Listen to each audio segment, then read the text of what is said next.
Good morning. It's Coffee with the Commissioner. It's 6:30 in the morning, and we've got some interesting discussions to have this morning. We've one of the biggest complaints that we get from citizens in the office is about development that happens. A lot of people don't necessarily understand the process. So we've got our Director of Development Services this morning, Horace Jones, and the Deputy Director, Andrew Holmer. I hope I got those titles right. Drew. Yes, sir. Yes, sir. Yes, sir. Do I got that right? Okay. So these guys work for the county, and what they do is they help folks who want to build a house, build a commercial building.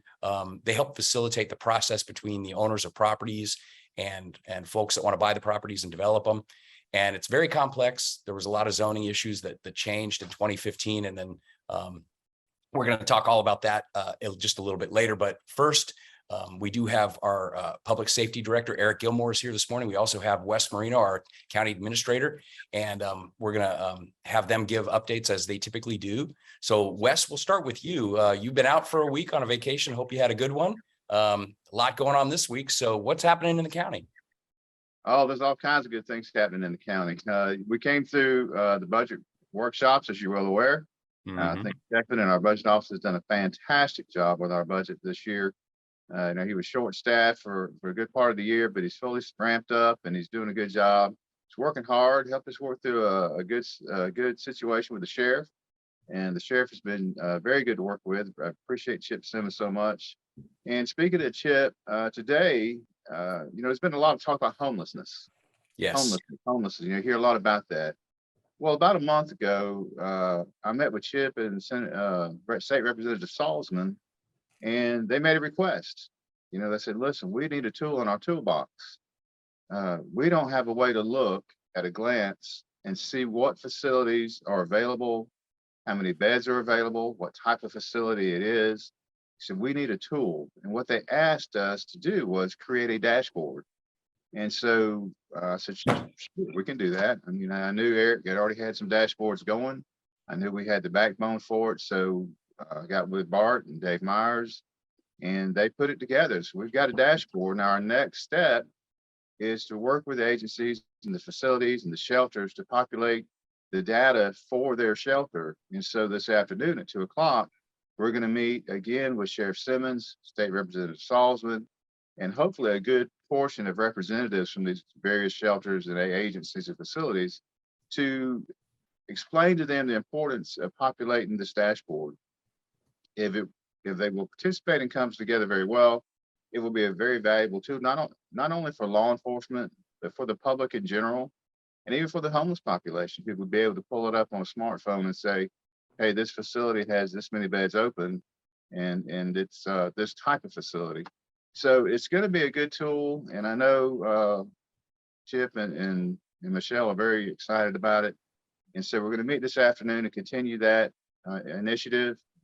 And hopefully we can bring that to fruition. And the cool thing about that is they've been trying to get this done for about a year. We did it in about 3 weeks. I know. Yeah, you guys warp speed. It's fantastic. So, and I know they're passionate about it. I'm excited about it because it lets people know that Escambia does have skin in the game, and it lets people know that Escambia is being collaborative and working with the homeless and the initiative. And so tomorrow at Committee of the Whole, as you know, there will be another discussion about homelessness. And so I look forward to presenting a little bit of this dashboard tomorrow at the Committee of the Whole, and then listening to where we want to go as a county to address homelessness. I will say that we are pursuing I think 3 different grants we're going to be pursuing, all related to homelessness. So we are actively working and pursuing alternatives and funding and monies and such of that nature. And operationally, we're just doing good. I hear good things. Corrections is ticking up, public safety, EMS, and paramedic is ticking up. I'll let Eric speak to that and some other things. But we're come through the summer, school starting back.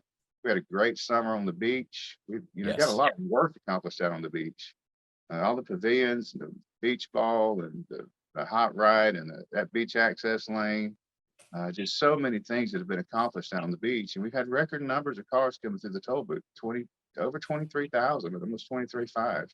And that's unheard of. So it's been an amazing summer out on Pensacola Beach. And as we roll into the school year and fall, you know, that's a good time for us to get a lot of work done out there on the beach as well. So, and throughout the county, we have a lot of projects going. Your Longleaf project is coming up for award Yes. here very, Yeah. very quickly. And that's a big deal. It's about a $6 million project. And it came in, we got a good price on that one. So it's going to help us with your Frank Reeder project. And so we are also working with Triumph. We met with Triumph this week to begin the first steps of an application for OLF 8. Good. Infrastructure there. So I'm excited about that. I think we have a good plan. I think it's a plan that we can do pretty expeditiously, honestly. So we're going to start bringing in, preparing that application, the pre-application, and going through that process. And I'm very optimistic about being able to pull in some money there to, you know, to build at least an access road down the east side, because that takes us to an area of industrial, commercial that will allow for some commercial development toward the back. So we're excited about that initiative, and there's just a lot of good things. All of our departments are doing fantastic. I appreciate all the directors, all the frontline people that are in the trenches every day. They just do a fantastic job. And I'll tell you, until you've worked with the public every day, day in, day out, whether it's in an office, whether it's out in the field, you really don't know what you're missing. That sounds funny, because you could take that either way. You could say it either is fantastic or it has its moments. Well, I'll tell you, when I do interviews, a lot of times, especially the road department, I'll tell the guys, I said, listen, I said, you know, you interact with a lot of people. Your interpersonal skills have to be great. They have to be fantastic. I said, this little old lady will come out with lemonade and cookies and thank you for what you've just done. I said, and the next little old lady will come out and use words you've never heard before. So, you get a roundhouse there. You really do. But I appreciate all the county employees. I know we've been working short staff. They've been getting after it, and it's just been a good summer for us. It really has. It has been a great summer. And hey, you mentioned something, and I know a lot of folks, myself included, are curious about it. I'm out at the beach a lot. And the traffic is really working. The system that's out there right now with the automated toll and the toll by plate and everything, the hot right going to down Fort Pickens Road, everything just seems to work. The traffic pattern in Casino Beach, everything's working well, because I've been out there on Saturdays, Sundays, busy days. But the question that comes up a lot is, where are we at on collections? Because before, even though it was cumbersome and it was expensive, we're paying people in the flower shirts to collect the dollar bills. You know, I went almost a month without even getting a bill, and then my bill was wrong. And so where are we at on collections? Are we just are we lagging 60 days? Yeah, I don't believe we're lagging, but I would have to get that number for you. We can't be lagging behind. There's no way we're lagging behind. Okay. Yeah. But I have to get that number. Yeah, I would just be curious to know. I obviously I'm assuming we collect most of them. I'm sure there's some people that drive here from Tennessee and don't send the check. And I just would like to know, because you know, the one positive of the old system that we had, even though again it was cumbersome and it backed up traffic, we know now that it did, because now we don't get the traffic backups that we used to, but we got the money in the till, and we knew that. So yeah, I just something I'd like to know. It's just something I'd be curious to know about. But thank you for that report. I'm glad to hear in terms of employees. Now, Crystal sends out the report about once a month, and you know, we're making incremental progress on the employee front. But is there anything in particular, Wes, where we still have challenges that you think we need to do more to bring in more qualified applicants or candidates? Public Works is probably one of our biggest challenges right now. And I know the last meeting, the board just took action to approve an MOU that would raise the base wage, well, raise wages all throughout Public Works, as well as the blue collar operational units. You know, a year ago, we were trying to recruit CDL drivers or CDL holders at $12.49 an hour. With the latest action that the board has taken, that is now $18.81 an hour that we're trying to bring people in. And we're looking forward to seeing how that change impacts our ability to recruit. And you know, we've done that. And let me just say this: it's not a matter of just raising the wage. You have to figure out how to pay for it. Right. And so, Right. yeah, there's that.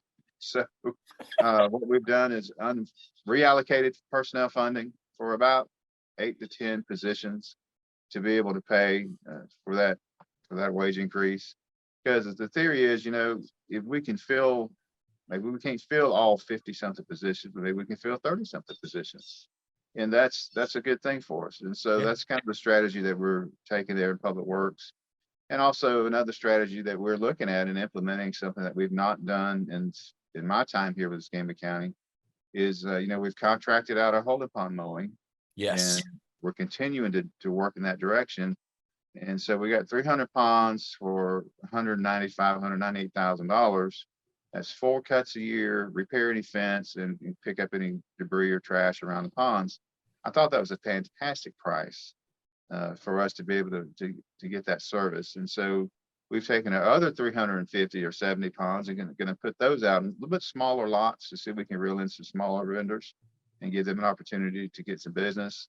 And then I've also asked Jamie Higdon, look into next fiscal year, which is right upon us, actually. Let's put together a right-of-way mowing package for our arterial and collector roads, made it mainly, Muskogee Road South, if you will. And let's see what kind of price we get on those. And I know we have some challenging areas there in District 3 around Brownsville, from W Street to Pace, from Fairfield to Cervantes. Let's put a package together to hit that area. You got to branch out. You got to try things. You got to see what, if we get the numbers in and they're not, they're not feasible. Okay, well, at least we know. Right. But you may get that number in and go, hey, look here, look what we can do. And then it takes a little bit of the burden off your employees that you do have to go and do other things such as asphalt and concrete. And the daily requests that we get, driveway repair, pothole patching, right-of-way cutting, as far as trimming back, like boom maxing and such. So we're taking a whole different approach there in Public Works to try to be successful. No, I think that's fantastic. And I know the pond cutting was a major success. And, I think hats off to you for bringing that, because like you said, that had never been done before so far. I mean, our poor crews were just trying to keep up in-house, right? Right. That's exactly right. And we didn't have enough people to do it. So that's fantastic. That's good stuff. I look forward to the meeting tomorrow. We're going to talk about that. And that's going to be a very good discussion. Of course, the homeless discussion is going to happen. The city, there's going to be a joint meeting at some point between the county and the city, but we did discuss that at the last meeting. And several of my counterparts wanted to make sure that we came to some kind of consensus as a board first before we sat down to workshop the issues with the city. So that's part of what we'll talk about tomorrow as well. Anything else you want to point out, Wes, before we kick it over to Eric? I think I'm good right now. All right. Welcome back from the trip. Eric, hey, how are you doing? Thanks for being here. How's things in public safety? Doing good. Things are great. We'll start off the day with just, remind everybody it's back to school. So watch out for the school buses. Yes. We've got fire crews out in the school zones today, Thursday and Friday, to remind everybody, slow down in the school zones. And unfortunately, we just got a weather packet just a while ago from Mobile Weather that we'll be under a flood watch or flood advisory today from 8 in the morning until 8 in the evening. So it's going to be a rainy day, unfortunately. Man. I thought you were going to say there was a hurricane brewing or something. No. We're not going to say that. The H word does not exist. Anyway, Right. Speaking of the little blip that's out there in the Atlantic, everybody's watching that. We're starting to get those waves off the coast of Africa. And, we're August, September is kind of the meat of our season anyway. So that one little blip that's going to go out there the GFS and the European this morning kind of dissipates it. But if anything holds together, there's a high pressure system in the Atlantic, and it should recurve and just go up, skirt the East Coast. So, but now's the time, be vigilant. If you don't have your plan, make sure you have your plan. We're getting into the meat of our season, and make sure you're prepared and ready to go. So, so those are just some quick updates on what to know right now. But as far as public safety goes, things are going great. The board just approved some rescue boats for us, some water rescue boats, not fire boats or anything that has pumps. This is a trailer with a double decker system with a 14-foot inflatable, and then a 16-foot aluminum on the bottom that we can utilize throughout the county to do, God forbid, water rescues in flooding situations that we just talked about. So, but thank you. The board approved that. We're excited about that. We're looking at about 6 to 8 weeks for that those two assets to come in. and we're gonna put one in Cantonment right now and one down here at Station 3 in Brent, and then if we know that so storms coming in and we can predict kind of where it's gonna be at, we can move those assets closer to the event that we think might take place. So we're pretty excited about that, having those assets in the county. We just had our 14 fire cadets transferred over to Yes. full-time firefighters. So we've bolstered our fire staffing. That was great to have those 14 guys come in the cadet program and roll those guys over to firefighters. EMS is kicking along. We got right now we have all our EMT vacancies are filled. So we have 0 EMT vacancies. I think Nice. we're down to 4 paramedic vacancies. Wow. And Wow. we're onboarding several paramedics right now that are going through their orientation. That'll be field ready. So, and then we'll have some leave or some transfer out, but that's fine. But we're not in dire straits of needing huge personnel. So things are going good with that. And we're expecting I don't know when we're expecting our 8 ambulances, but the thing's been delayed with the construction of that stuff. So with the trucks and apparatus, but when we get those 8 ambulances in, that'll help bolster our fleet as well. So we're a lot of really good things. And last week, or the week before last, 3 of our fire trucks came in. Yes, So I heard about that. that was great. We took pictures on Monday. We're going to have push-in ceremonies for those trucks and invite the commissioners of those districts that the trucks will go into. Those 3 trucks came in. We're looking about 2 weeks to get them fitted out with the hoses, equipment, radios, and all that. And then they'll be ready for service on the front line. And then we can take some of our other apparatus and put them in the shop with Jamie and let those guys really get those things back up where they need to be. It'll give us some breathing room on getting the equipment serviced and PM. So, man, really a lot of good things. Our lifeguards at the beach, unfortunately, a lot of them are student lifeguards. So they're going back to school. So Right. we're losing some of our lifeguard staff. So, we'll start staging down some of the lifeguards activities we have. They've got a plan to go through Labor Day and make sure that we're protecting the beaches and everything. So we do have that going for us. And, we recently last month or June, we had Travis Tompkins move to the emergency manager role and vacated his EM coordinator role.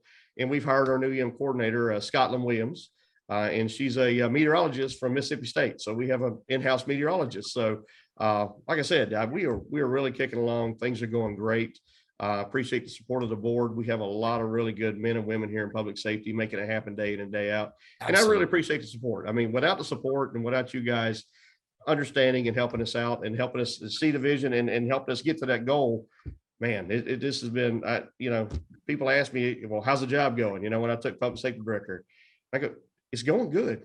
It really is. We got really good relationships. We got really good understanding with the you guys on the board, and appreciate the commissioners helping us out. So, Well, no, we appreciate what you do, Eric. And, we know we're constantly, taking shots online. People, they listen to the radio. Oh my God, they're holding a call, that happens. But It does. in fact, let's talk about that for a minute. I mean, oh, they're holding a call. That's sometimes not our fault. That's sometimes the hospital won't take the patient. I've heard 2 of our 3 hospitals, it takes a long time to get a bed.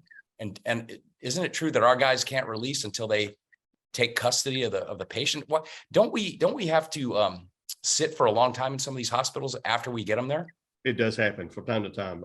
So it's called holding the wall is when we get to the hospital, we take the patient to the hospital and the hospital has no bed availability. And at that moment, we start holding the wall, which means we can't transfer them over because you got to do patient transfer. Right? We've got to Right. give you the report on the patient, give you what we did to counteract it and give you a full report out. And then until we do that, we can't just give you the patient. So sometimes we do hold the wall. Our supervisors are doing a great job of listening to the radio.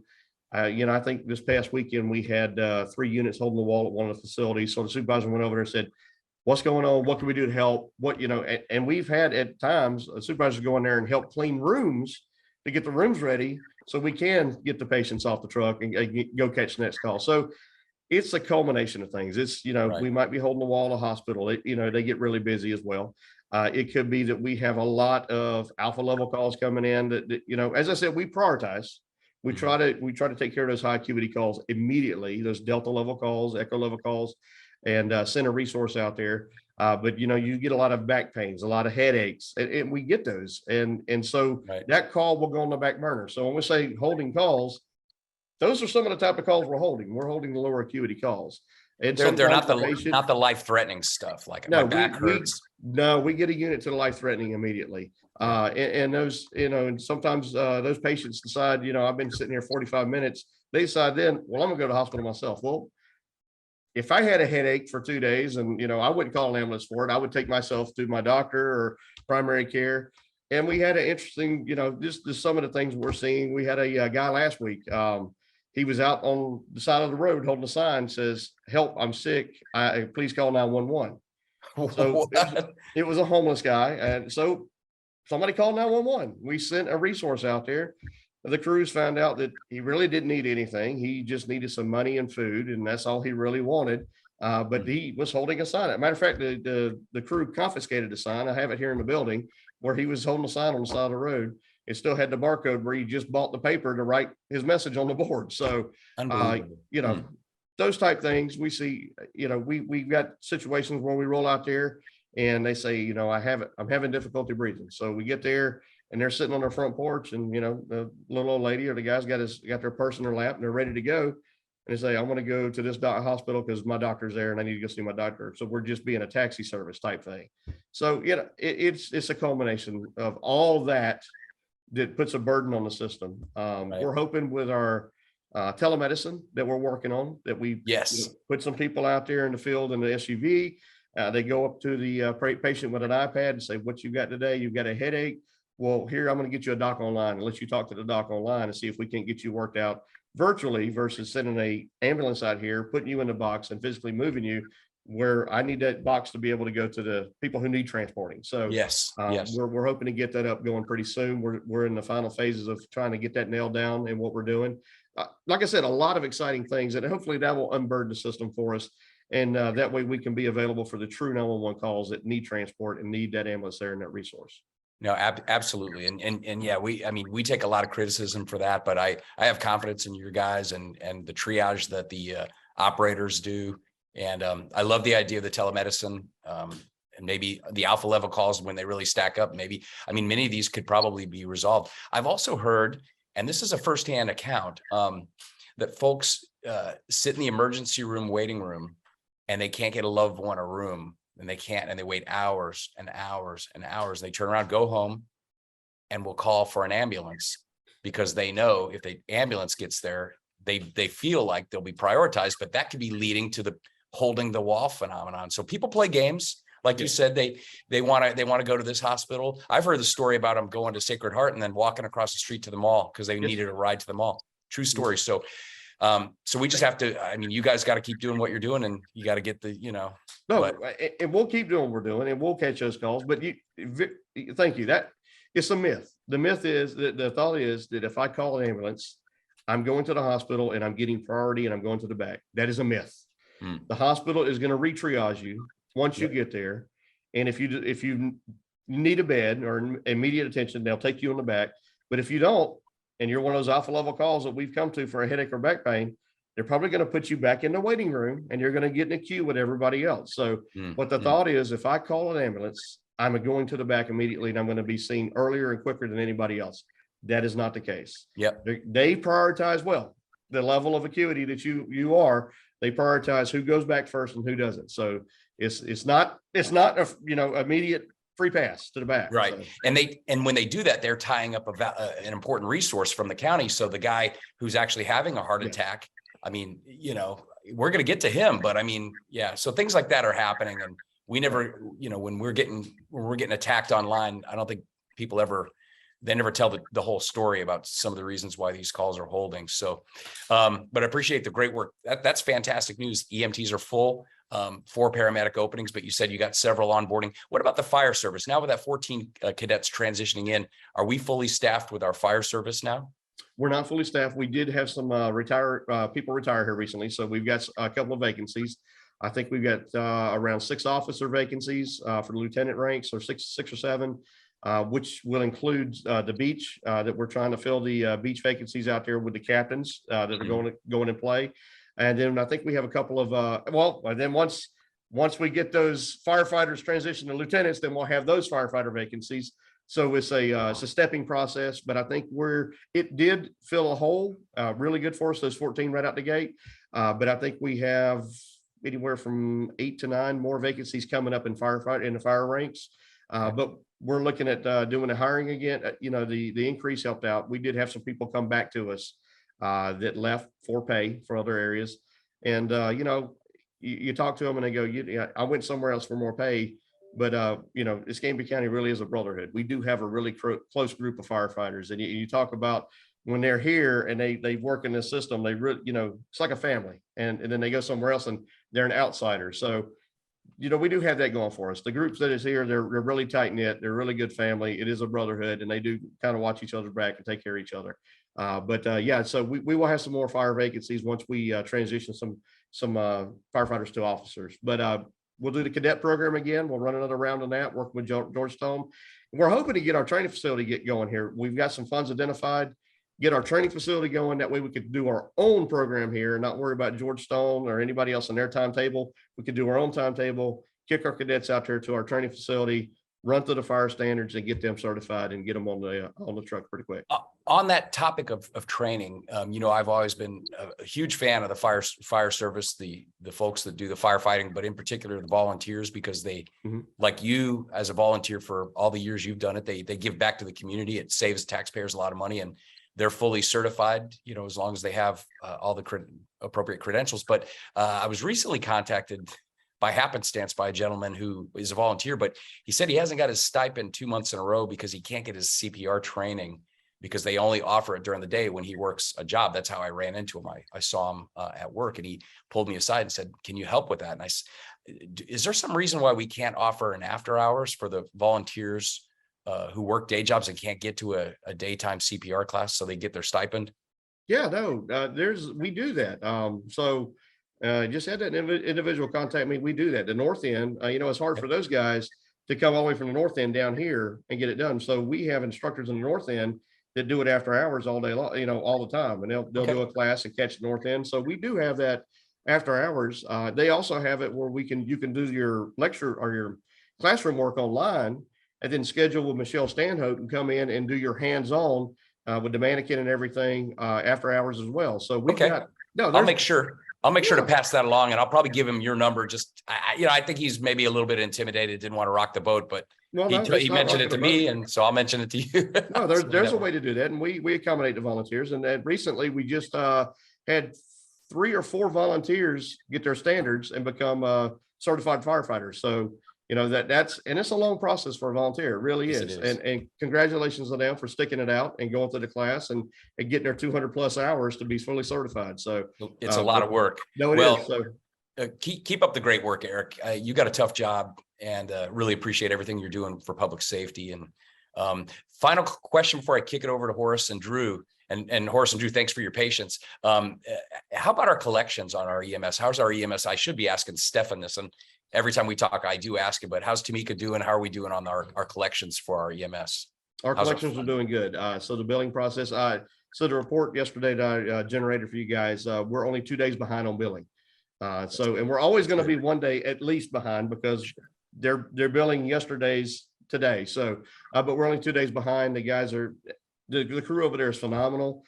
We had a record June collections that the highest we've ever had is like $1.7 million. We've never had that before. So they did a record collections for the month of June, and we continue to break records. They're doing a phenomenal job, doing cold calls, trying to collect any way they can without sending somebody to a third party or a creditor to go after them. So no, billing's fine. Billing's good. Like I said, the team is phenomenal. They're knocking it out.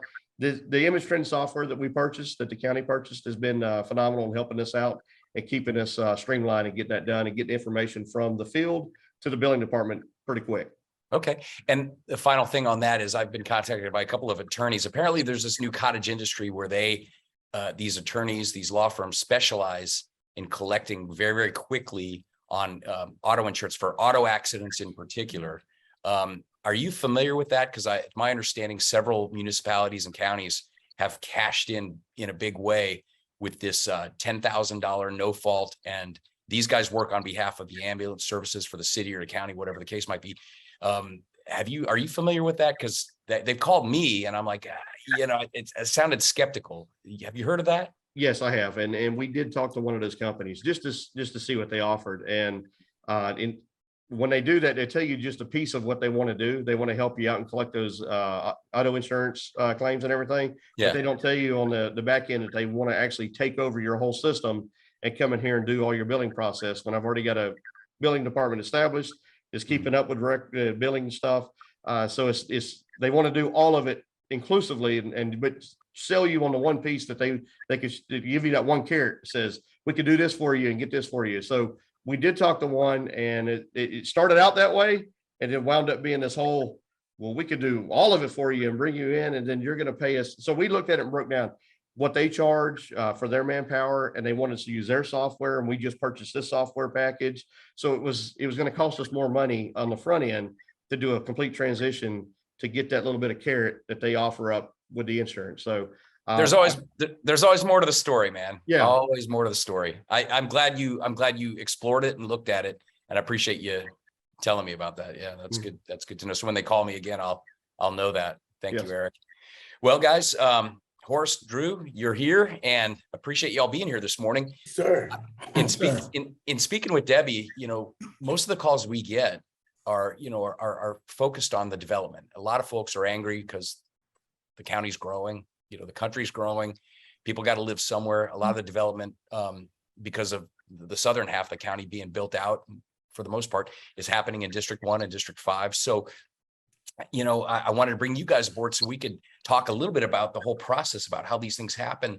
And when we all, the three of us, worked with staff and citizens to do the Beulah Master Plan template, which is, by the way, coming. We're about to award that. It's my understanding. So that, because of COVID, there was delays and things of this nature, but we put it out to bid a couple of times, and I believe that's going to be awarded imminently. It's funded. But when we were having those meetings, a lot of questions always came up, and I'd like to start right at 2015, the year before I came on the board. Horace, I've talked to you, and Drew, I've talked to you about it. In year 2015, you guys did something to consolidate the zoning. And tell us a little bit about what happened in 2015 that changed the property use, what people could do with their properties throughout the county. Yes, go ahead, Drew, with that. Okay.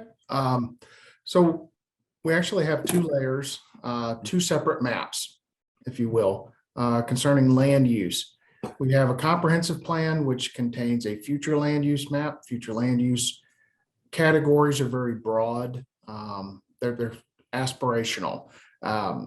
With each one, there are certain zoning districts allowed underneath it to enforce those goals of that future land use category. Escambia County had quite a few categories for both future land use and zoning. In zoning, we had, I think it was over 50 different categories. Granted, we are rather unique in that we go from rural uses in the north end to the tourist uses down on the islands, with a large urbanized area in between.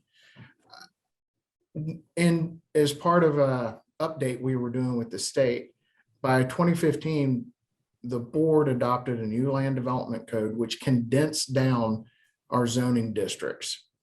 Those zoning districts being condensed down basically in half to mid-20s now. Part of the direction that was given to the board, or to the staff by the board, was to squeeze those together without hopefully taking any rights from anyone. Now that's a critical point. Now, when you guys did that, the thought process there was you had to be very, very careful not to take any rights away from an owner. And you had to err on the, I'm assuming you had to err on the side of it would be better to slightly up zone than to down zone anyone because of the Burt Harris Act, right? And the Yes, sir. Absolutely. Yes, sir. And sometimes government isn't the prettiest thing. And land use regulations certainly aren't. So it was kind of a best fit sort of thing. What that ended up doing is, in many categories, the property next door to you that may not have had any rights at all, depending on how the zoning was set up, they may have the exact same rights you do now. And it may be some things you didn't realize you had. Right. There's a lot of folks who don't realize how they're zoned. I refer to our original zoning as sort of a starter kind of code. And unfortunately, there's a lot of anomalies that were there. But once again, condensing, we didn't want to take the rights away from those anomalies. It's much better now than it was, but it's never going to be perfect. The fewer rezoning cases that come before the board, the better job we're doing. It fits better if people aren't constantly changing it. When I got here in 2006, we had over 100 rezoning cases a year coming to the board. So, Yes, sir. right, we're crunched down into the 20s now each year, roughly. Same thing with our Board of Adjustment cases. The caseloads have dropped dramatically with the coming of the new Land Development Code in 2015. Well, let me now that lends itself to the next question. So Debbie and I talk about one of the common phone calls that we get is, I've lived in my house for 10 years and right next door, they're going to build a Domino's Pizza and it's right next to my backyard. That's a real life example, by the way. Absolutely. You Yes, sir. probably know right where that's Yeah, at. I do remember. Absolutely. Yes, I sir. know Horace knows. So Yes, sir. So what do you tell a person? I mean, I get it. Before I was involved in government, the school board, and now in the county, I'd purchase properties and, obviously you want to make sure that it's zoned for what you want to do, but residential property, I'll thinking back to my first house and the house I'm in now, I never thought to think about, what's next door and what could be there. But to me, it seems like it makes sense as a buyer to know exactly what your zoning is, what that open field right next door to you is, and more importantly, how it's zoned. What would you tell someone before they buy a house, especially in a time of rapid growth like we're in? Reach out Yes, sir, to us. Commissioner, that is extremely a very, very good question, and good morning to everyone.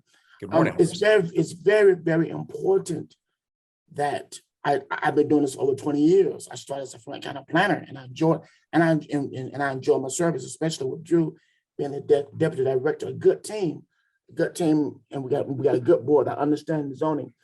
I tell property owners, please, whatever you do, before you buy any property, please come and check us, because Commissioner, as Drew stated, we got zoning so late in this County.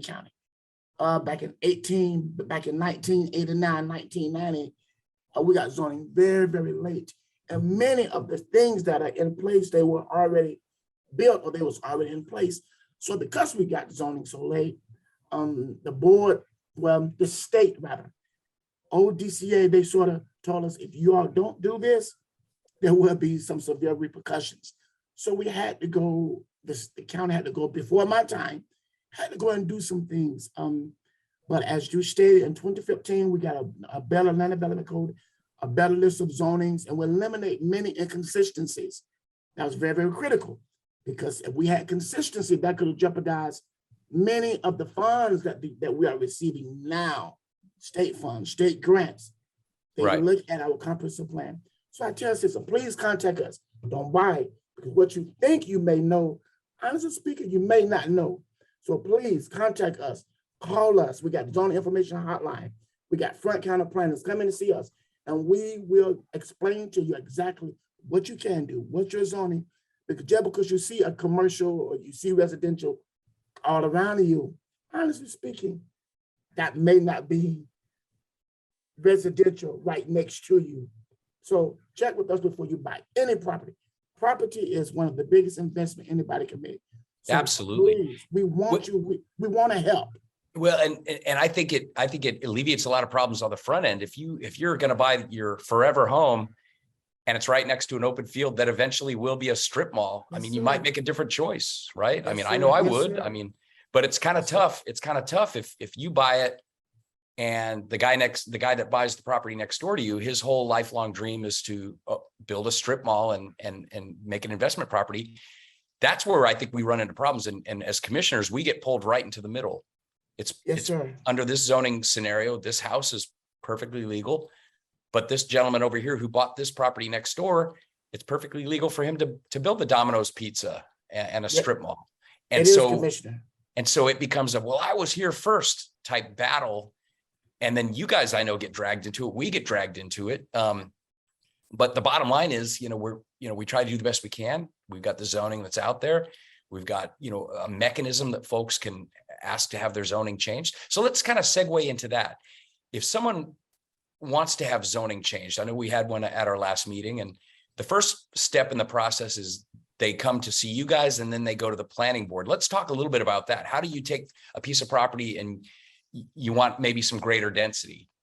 Let's describe that process, how it goes. Well, the first, as you stated, don't go hire no lawyer, don't go hire no surveying company. Come and see us first, so we can let you know the process. It is, there's an application fee involved. We will have Drew and his team, we got good planners over there. We'll sit down and we'll explain to you if we think it's doable for the rezoning, or you may not want to do this because staff cannot support you. We're giving the application, there's a fee. And they got to submit the application to us, and we are turning in, we're giving them a date.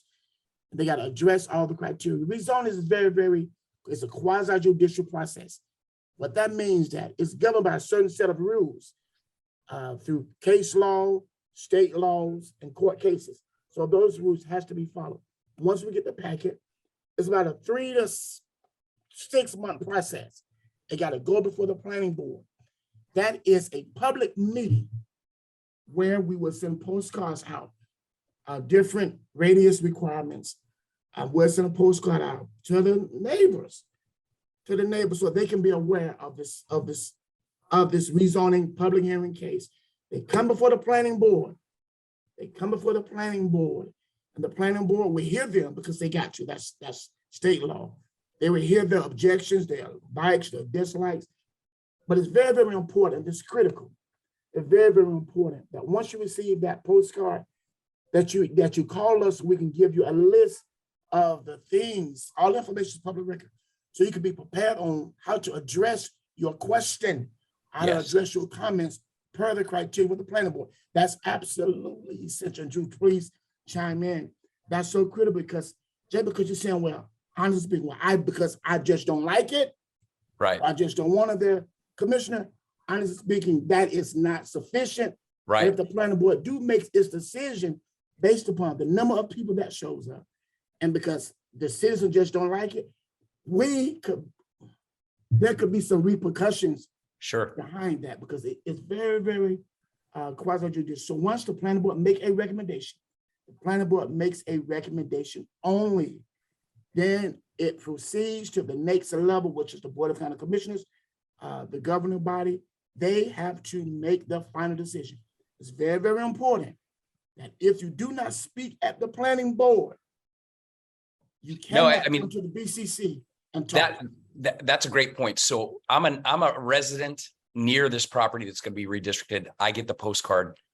Your recommendation, if I have legitimate issues, what should I do? I should come to the meeting, right, at a minimum, right? Yes, sir. Please come. Don't hesitate. Don't say, well, I think I may come. If you got some concerns, that's the time to come and address your concerns before the planning board. Mm-hmm. And look But at talk to the staff. But what if I'm not sophisticated? I don't know the 6 criteria. I just don't think the roads are sufficient. Should I still come and state my case? Call us, reach out to us. We walk people through this all the time. Absolutely. There's a lot that needs to be understood with that. You may speak to the property owner and they say, hey, I want to rezone because I'm going to build a car wash. Well, talk to us because we can explain rezonings are not specific to any sort of site plan. Absolutely. If somebody upzones to a different category, they may sell the property, in which case anything that's allowed by that new category could go in there. So we try to walk citizens through it anytime they call us with complaints, concerns, really. We try to walk them through the whole range of options that could go on. Well, see, now the comments are coming in and we got one from Rex. He says forever home purchase with 4 dwelling units per acre never mind commercial property, then 25 dwelling units per acre are approved, then the drainage becomes an issue. See, that's legit, because I've had people say, I never had drainage problems on my property, because drainage, traffic drainage, those are, and land use, those are the top three we get complaints about, people call. And the answer that, well, they have to attenuate the stormwater on their land and it gets engineered on paper. But as a practical matter, if I've lived in a house 20 years and 10 years ago, they built that strip mall and suddenly I'm flooding, even if it's not that, that's going to be my perception. How do you guys address that? Because that's we've seen that happen. We've seen things change. Then they bring an apartment complex in there, a lot more blacktop, and then we got flooding issues. What would you say to someone if they come to backing it up to the planning board and that's their concern because they've seen it happen other places? How do you address that? Commissioner, we get that question all of the time, and we work just to address that question specifically. As we stated, if the planning board approved the BC met that recommendation, there's another level which is called the site plan review process. That's another whole discussion. Site plan review process, and we do have engineering. We work closely with our engineering department and the staff to make sure that that site retains its own stormwater. But as you stated, many times the surrounding areas may not be up to par as they should be with the infrastructure. Our engineering department and our roads department, we're working holistically with the board. They're trying to address that area that may have poor infrastructure, so that this development does not have an impact to make it worse. Hopefully the development can make it better. And that's what our staff is really looking at going forward, as we always have been. But there are some things that we just can't undo, some of the things of the past that predate all of us when it comes to infrastructure. Ain't that the truth? A lot of subdivisions in my district off of Highway 98 heading west toward Alabama built in the swamps. They call me, I'm flooding. Well, we're playing catch up. We're playing catch up out there. Two words that are lightning rods in your guys' business: impact fees. I got people now saying impact fees with question marks. I favor concurrency. Concurrency is a different way. Oh, Drew, the light went off. I said impact fees and the lights go crazy. Obviously, it's a dirty word to developers. It's a dirty word to some policymakers. But I've had the benefit as a son of a Navy guy. I traveled all over the world, all over the country, and I've seen a lot of communities that have impact fees. I think some places take it too far, though. You've got areas of the West Coast where the impact fees are so high that it's stifled development. I always favored concurrency. When I was a school board member, we had concurrency in Escambia County, and the school had a say, and there was the public school element in 2011. Going through this, people got to know. We used to have it, and then in 2011, help me if I'm wrong. No, sir, you're correct. The state took it out. Boom. Yes, Rick sir. Scott came in and said, we don't want concurrence anymore. And at that point, the county kept it in the land development code. But then 2 years later, emerging from the recession in 2012, 2013, the county pulled concurrency out. Is that true? That is true. So concurrency was gone, and like the bird out of the cage, it's hard to put it back in. I've brought this topic at least 3 times to the board. There's no support for it. People don't want it. It works in some places, but it seems to me, watching Santa Rosa County just trying to get what they desperately need, school impact fees, that's been tied up in the courts forever. No one's winning there. That's a stalemate. And now with housing shortages and the prices going through the roof, a lot of folks have switched the opinion that, hey, if you add impact fees now, you're going to make the housing more affordable. And oh, by the way, we're in a recession. So what is your opinion on impact fees and why they're not in Escambia County? I'm putting you on the hot seat a little bit, Horace. We'll go to you first. Well, Commissioner, as you are correct, when DCA was changed over to now it's DEO, those state laws, they were removed. They were removed by the state, and the county proceeded to take a look at that and to eliminate them from the land development code as well as the comprehensive plan. As you stated before, I have looked at other counties and looked at other communities prior and post. It has a positive as well as a negative effect. Now it may not be able to go back and to look at all of those, the old local, address all of the existing problem with infrastructure. And that's part of the thing. We have to go back and look at it from a holistic point of view. That may not be the way to go, in which whatever the decision is, or the desires of the board, we can proceed, because we did look at this before, and you did bring it up. But again, if that's desired to look at it again, with our engineering department and with the direction, we can look at other ways to try to go back and address it. But it still may not address all of the existing externalities that we have out there right now. No, Because- absolutely. Yes, sir. And that's one of the things, Christine Fanchi, our previous traffic engineer, I was talking with her about concurrency, was also talking with my counterparts on the school board about concurrency. Didn't really get a lot of momentum going forward, but she did bring the idea of the mobility fees. And so we brought Yes. that before the board. Just no support for it, unfortunately, because I do support it. I have supported it in the past. I think concurrency makes sense. Otherwise, you're going to have builders that are going to build right next to the school that's the best performing, and maybe it's already overcrowded, but they don't care because they don't have to deal with it. It falls on the taxpayers. But now what the builders will tell you, because I've had them call me and yell at me, they'll say, look, your voters have approved and we helped you support the penny local option sales tax, which you can take and you can use that anywhere in the county. Whereas impact fees or concurrency would only be project specific. So if you want to fix a road, you have to only fix it right there with a fee. So, there are different sides of this, but it's an important thing to come up to speak about, because a lot of folks don't understand all the things that work with it. If you have it, there's not a company I know of in the world that's going to take an additional expense and not find a way to pass it to the customer. They're not the boards of directors are not going to say, well, let's just eat that and we'll cut our profit. They don't do it. So essentially it's a tax on a person, and you've got to know that going in. And when the price of houses in Escambia County is through the roof, I just don't know that now is the time to do it. I do support it, but you've got to know going in, it's going to have an effect on the cost. It's going to have an impact on, what the builders do. You're going to pay more for it. But I think the most important thing is it's been brought before the board multiple times. There's Yes. not support for it at this time. And that's the reality of the situation. And running low on time, what would you say about homeowners associations in subdivisions and the county's rights in those issues? We get calls a lot to our office, and oftentimes you boil it down and there's some homeowners association fee or homeowners association rule or covenant.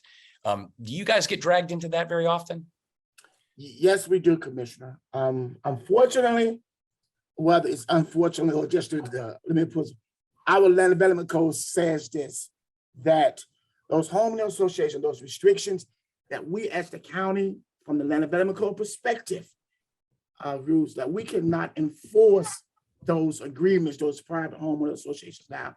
Now we do when the buyers come and see us, potential buyers that come in and want land use, my planners, and we do tell them, make sure you check to see if there's a homeowner association of covenants, because those restrictions may be much more restrictive than our rules are. Right. We gotta only enforce the land development code. And that's stated in our legal department. Tell us emphatically that you cannot enforce those things. Just make them aware. And we do try to make them aware so that they have to be knowledgeable themselves and start and know the right questions to ask. So we try to give them the right questions to ask. Find out, see if there's an association. Look at the covenants, look at the deed restrictions, look at them. Sometimes they'll put you to sleep reading all those things, but Right. they have to read them. There could be a little clause in there. This way they call, well, my associate said I can do this. And you telling me that I can't. Well, I gotta tell you, we cannot, because the code is what we have to stand by or go by. Even it may be, well, for example, and I hate to use that example, but it's true. Your association may say, well, we prohibit mobile homes in our subdivision. Unfortunately, if the zoning says yes, Guess what? That's what I have to go by. Right. So it's very, very important for them to know their rules, their own self, and to really, really be engaged. And I promise you, we'll lead them in the right direction. We'll do our level best to try to help. Very good. Very good. Well, it's a complex topic. You know, we're a growing community. People want to live here. You know, there are people that say, oh, we should tell people we're full. We can't take any more people, which is ridiculous, preposterous. You know, we're a growing, thriving community. We got big employers coming in with, you know, great jobs like Navy Federal Credit Union, ST Aerospace, and it's only going to keep going. But that's going to keep pressure on you guys, though, because there's going to be the need for the housing. The final thing I want to talk about, and again, I appreciate everyone being here today. I think there's some aspects of this discussion that are very, very good and beneficial for those who hear it. We've had issues out in Beulah with several of the subdivisions, in particular, their holding ponds not being designed properly, and we get complaints. And you guys have done a good job of making them rebuild them. I think Deer Run, there's a couple ponds there. One of the other ones.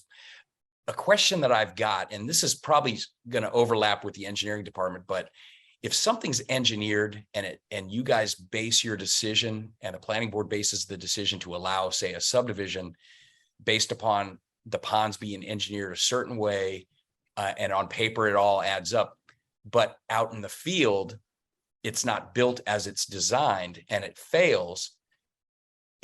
Tell us about the steps that we take as a county to go out there and make sure that what we've approved and what we've platted based upon what's been engineered is actually built as it was designed.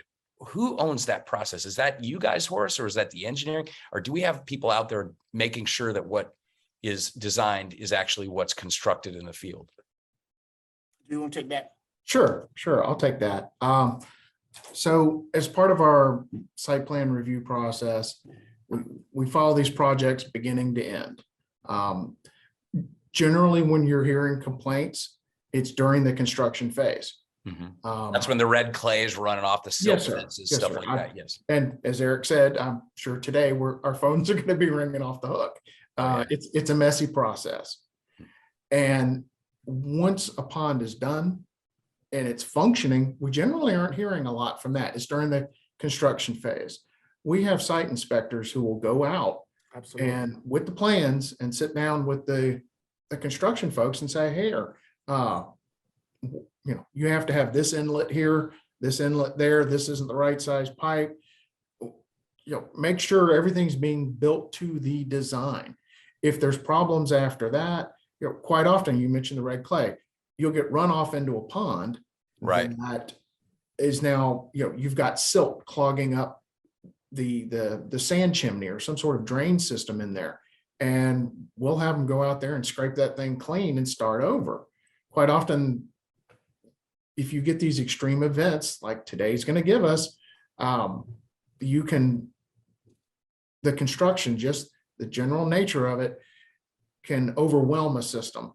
And then you got to go back and start at the beginning. We have stronger regulations now. Part of 2015 came after the flood in 2014. So all of these things are now designed to a much higher standard than they used to be in the past. We can't go back and demand to retrofit everything in the past, and we're dealing with those. Hey, Yes. And I know, and I appreciate that. And I think it's important that we tell people that all the time, because, we are dealing with decisions that were made in the past. And so one of the things I look at is, and we had a very tough vote the other night. I think we have to look at these things and we really have to scrutinize them, really, because every decision we make now, 10 years, 12 years from now, someone's going to look back and say, those boneheads, why did they allow X, fill in the blanks? So, my thing is I try and be a stickler on the rules, the processes, and sometimes that means things don't get approved, like the other night. Sure. But Chris Kerb, the flood defender, has a question, and I've heard him say this at meetings, so I would just want to throw this out there. Where he says we're using obsolete rainfall data in stormwater design. I've heard him say that over and over and over. Can someone address that? I mean, is there any truth to what he's saying? He's saying FDOT's 1960s rainfall data is what we're using. Is there any? Commissioner, what we have to do on that right now, we are, and we are elated to have Joy Blackman back, who is our county engineer, and I'm glad that we was able to get her back here. That is a question that we will have to really work with her department and look at that, because the stormwater and that data is so technical. It is a science. And her and I were talking every day about those issues. So not trying to put this question off, but my department is not the experts on that, but we are working with the engineering department who can provide some guidance and help look at that question and addressing the answer to that question. Very good. Well, unfortunately, we've burned our hour and it goes by quick. So I just want to thank Eric Gilmore from Public Safety, Wes Marino, our county administrator, Drew Homer, and Horace Jones from Development Services. I really appreciate it. You know, we probably need to do another one of these. There's a ton of stuff we could talk Be about. glad to do it, Commissioner. Let us know. We're here for you. We're here for Well, the citizens. I do really appreciate y'all getting up early. Thank you very much. I know Wes looks pretty comfortable there with the big green egg behind him. Good place to be. I thought I had a cool office, man. I don't have a big green egg behind me in my. Anyway, guys, thank you all for being here today and appreciate your participation, and we'll see you next month.